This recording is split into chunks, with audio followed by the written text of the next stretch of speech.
المسلمون من لسانہ و یدہ۔ حضور اکرم صلی اللہ علیہ وآلہ وسلم نے ارشاد فرمایا کہ مسلمان وہ ہے جس کے ہاتھ اور جس کی زبان سے دوسرے مسلمان محفوظ رہیں۔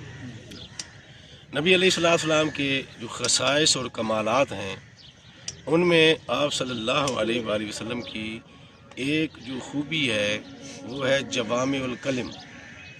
جوامع الکلم کہتے ہیں کہ ایسی شخصیت جو ایک مختصر سی بات کرے لیکن اس کے اندر جو مفہوم ہو وہ ایک سمندر ہو، یعنی بات چھوٹی ہو وزن میں بہت بڑی ہو۔ یہ جو حدیث پاک ہے المسلم من سلم المسلمون من لسانہ و یدہ، اس کا تعلق بھی وہ جوامع الکلم کے ساتھ ہے۔ اب آپ نے فرمایا کہ دو ہتھیار انسان کے جو ہے نا ان کو آپ نے سیو کرنا ہے، محفوظ کرنا ہے، ہاتھ اور زبان۔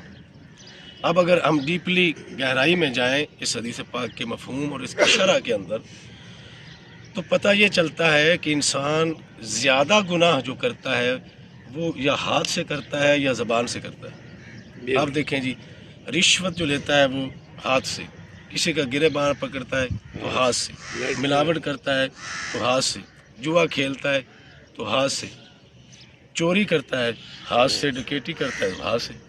ایسے ہی زبان کے ساتھ جھوٹ بولتا ہے، زبان کے ساتھ گالی دیتا ہے، زبان کے ساتھ بدگوئی بد کلامی کرتا ہے، زبان کے ساتھ غیبت کرتا ہے، زبان کے ساتھ تہمت لگاتا ہے، زبان کے ساتھ۔ تو اللہ کے نبی صلی اللہ علیہ وسلم نے فرمایا بس ان دو ہتھیاروں کو آپ نے قابو کر لینا ہے۔ یہ دو اعضاء اگر آپ نے کنٹرول کر لیے تو پھر آپ حقیقی معنوں میں مسلمان ہیں۔ ضرورت اس عمل کی ہے کہ ہم جو احادیث یا قرآن پڑھتے ہیں اس پہ عمل بھی ہونا چاہیے۔ تو دعا ہے کہ اللہ تبارک و تعالی ہمیں زبان اور ہاتھ کو محفوظ کرنے اور اس کے ساتھ کسی کو تکلیف نہ دینے کی توفیق عطا فرمائے۔